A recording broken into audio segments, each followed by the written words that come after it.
Hi friends, welcome to కొత్తగా చందమామ కథలు. ఈరోజు మనం ఆదర్శ దంపతులు అనే కథ చెప్పుకుందాం. పూర్వం ప్రయాగలో ఒక వర్తకుడు ఉండేవాడు. ఆయన సంపన్నుడే కాక సజ్జనుడు కూడా. ఆయన భార్య అన్ని విధాల భర్త వంటిదే. ఆ భార్యాభర్తలు ఆదర్శ దంపతుల్లా ఉండేవారు. వారి జీవితాలకు ఉన్న ఒకే ఒక్క కళంకం ఏమిటి అంటే వారి కుమారుడు శశికేతనుడనేవాడు. ఈ శశికేతుడు పరమ పాపిష్టి. వాడు చిన్న వయసు నుంచి అనేక రకాల చెడు సావాసాలు చేసి దుర్మార్గంలో పడిపోయాడు. తండ్రి ఎంత మందలించినా, తల్లి ఎంత బతిమాలినా వాడి పద్ధతిలో కొంచెం కూడా మార్పు రాలేదు. వాడి మూలాన వాడి తల్లిదండ్రులు నలుగురిలోనూ కనీసం తల ఎత్తుకు తిరగడానికి కూడా వీలు లేకుండా పోయింది. వర్తకుడికి ఆ ఊరి పూజారి ఆప్తమిత్రుడు. అందుచేత వర్తకుడు తన కొడుకు విషయం మొత్తం పూజారితో చెప్పుకున్నాడు. మా శశి దుర్మార్గం ఆనాటికి హెచ్చిపోతుంది, కానీ కొంచెం కూడా తగ్గేలా లేదు. సంవత్సరాలు పైన పడితే వాడే సరి అయిన మార్గంలోకి వస్తాడని నేను ఎంతగానో ఆశపడ్డాను. కానీ ఇప్పుడు ఆ ఆశ కూడా లేకుండా పోయింది. ఏం చేస్తే వాడు బాగుపడతాడు? మీరైనా చెప్పండి. నా భార్య సగం వాడి మూలానే మనోవ్యాధితో బాధపడుతుంది. వాడు బాగుపడకపోతే తను ప్రాణాలతో జీవించదు అన్నాడు వర్తకుడు. నిజం చెప్పాలంటే మీ ఇద్దరి అతి మంచితనమే వాణ్ణి ఇంతవరకు తెచ్చింది. మీ అండ చూసుకునే వాడు అచ్చోసిన ఆంబోతులా తిరుగుతున్నాడు. నేను ఒక మాట చెప్తాను, నా మాట వినండి. వాణ్ణి దూరదేశానికి పంపేయండి. అక్కడ వాడికి పరపతి ఉండదు. దుర్వినియోగం చేయడానికి డబ్బులుండవు. తప్పనిసరిగా వాడు తన బతుకు తెరువు తానే చూసుకోవాల్సి వస్తుంది. బాధ్యత పైన పడుతుంది. ఆ తర్వాత వాడు ఖచ్చితంగా మారిపోతాడు, ప్రయోజకుడవుతాడు కూడా అన్నాడు పూజారి. ఈ సలహా వర్తకుడికి సమంజసంగానే తోచింది. ఆయన తన కుమారుణ్ణి పిలిచాడు. నాయనా, నువ్వు దూరదేశం వెళ్ళి ప్రయోజకుడివై కీర్తి తెస్తే నేను చాలా సంతోషిస్తాను. నీకు ఏ దేశానికి వెళ్ళాలని ఉంది అని అడిగాడు. దయచేసి నన్ను కాశీకి పంపించండి అన్నాడు శశికేతుడు. ఆ పుణ్యక్షేత్రంలో మహాపాపులు కూడా విచ్చలవిడిగా సంచరిస్తూ ఉంటారని వాడు తన స్నేహితులు చెప్పగా విని ఉన్నాడు. కాశీనగరంలో పూజారికి దూరపు బంధువు ఒక ఆయన ఉన్నాడు. ఆయన పేర ఒక ఉత్తరం రాసి పూజారి వర్తకుడి కొడుక్కిచ్చాడు. దాన్ని తీసుకొని శశికేతుడు కాశీకి బయలుదేరాడు. పూజారి చేసిన ఆలోచన ఫలించినట్టే కనిపించింది. ఎందుకంటే కాశీలో ఉండే ఆయన బంధువు శశిని గురించి అప్పుడప్పుడు మంచిగానే ఉత్తరాలు రాస్తూ ఉండేవాడు. ఆ ఉత్తరాలను పూజారి పట్టుకుపోయి వర్తకుడికి చదివి వినిపించేవాడు. వర్తకుడు, ఆయన భార్య కూడా తమ కొడుకు ఎన్నో విధాలుగా ప్రయోజకుడవుతున్నాడని ఎంతో ముచ్చటపడ్డారు. ఇంతలో పిడుగుపడ్డట్టయింది. కాశీ నుంచి శశికేతుణ్ణి గురించి పూజారికి ఒక ఉత్తరం వచ్చింది. శశికేతుడికి మరికొందరు తాగుబోతు జోదరులకు ఏదో తగాదా వచ్చింది. దాని ఫలితంగా మిగిలిన వాళ్ళు శశికేతుణ్ణి పొడిచి చంపారు. దూరదేశం వెళ్ళినప్పటికీ శశికేతుడు మారలేదన్నది పూజారికి స్పష్టమైంది. ఈ దుర్వార్తను తన స్నేహితుడైన వర్తకుడి చెవిలో వేయడం ఎలాగో పూజారికి అస్సలు అర్థం కాలేదు.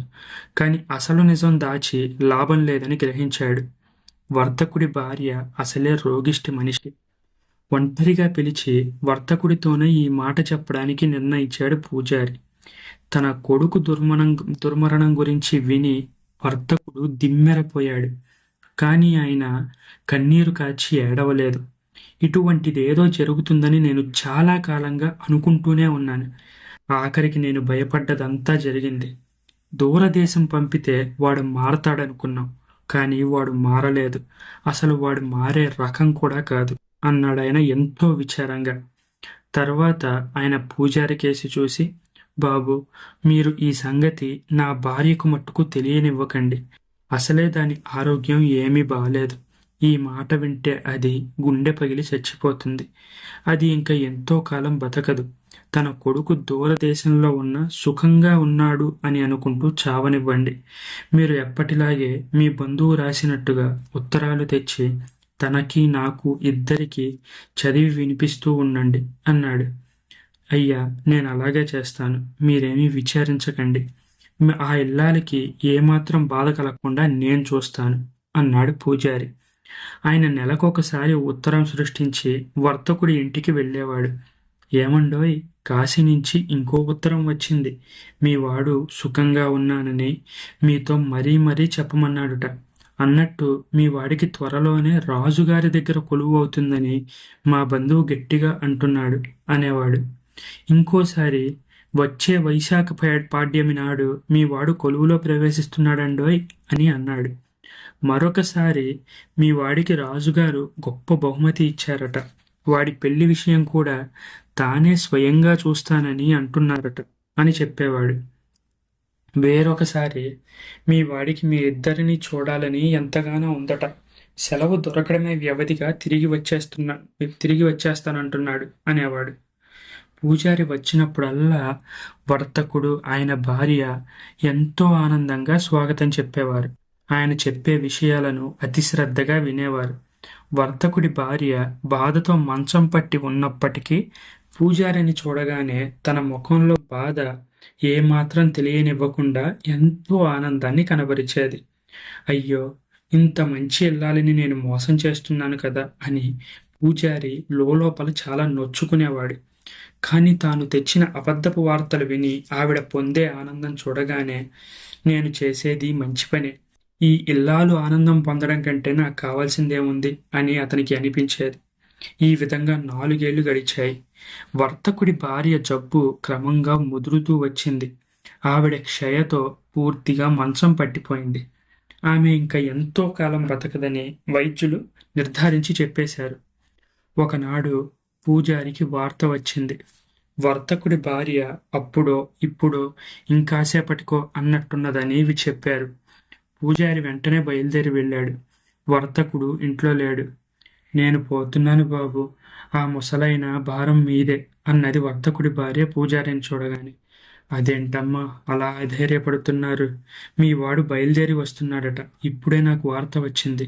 ఈ పూట కాశీ నుంచి కొందరు యాత్రికులు వచ్చారు. వారి ద్వారా మా బంధువు కబురు చేశాడు. మీరు త్వరలోనే మీ శశిని కలుసుకుంటారు అన్నాడు పూజారి. అప్పుడు ఆమె విచారంగా నవ్వి, ఆ మాట నిజమే నాయనా, ఆ లోకంలో ఇద్దరం కలుసుకుంటాం. ఆశ్చర్యపడకు బాబు, నాకు చాలా కాలంగా తెలుసు మా శశి చనిపోయాడు. కానీ కాశీలో ఉన్న మీ బంధువు ఎంతో ఉత్తముడు. ఆయన రుణం తీర్చుకోలేం. శశి పోయిన సంగతి తెలిస్తే ముసలాయన ఏనాడో కుంగిపోయి ఉండను. ఇన్నాళ్ళు ఈ సంగతి ఆయనకు తెలియకుండా నేను చూసుకున్నాను. ఇక మీదట ఆయనకు తెలియకుండా చూస్తానని నువ్వు ప్రమాణం చేయనాయన. లేకపోతే నేను శాంతంగా చనిపోలేను. మా వాడు పోయినట్లు ఆయనకు బతికుండగా తెలియకూడదు. ఇదే నా కోరిక అంటూ వర్తకుడి భార్య కన్ను మూసింది. పూజారికి విచారం కలగలేదు, పట్టరాని ఆనందం కలిగింది. ఎంతటి ఆదర్శ దంపతులు! ఒకరి బాధ ఒకరికి కలగకుండా ఉండాలని ఒకరు కార్చిచ్చు లాంటి వార్తను తమ హృదయాల్లో దాచుకున్నారు. ఆ వర్తకుణ్ణి, ఆయన భార్యను మెచ్చుకుంటూ పూజారి తన ఇంటి దారి పట్టాడు. ఈ కథ మీకు నచ్చినట్లయితే దీన్ని లైక్ చేయండి, మీ ఫ్రెండ్స్ అందరికీ షేర్ చేయండి. అలాగే మన ఛానల్ని సబ్స్క్రైబ్ చేసుకోవడం మాత్రం అస్సలు మర్చిపోకండి. Thank you friends.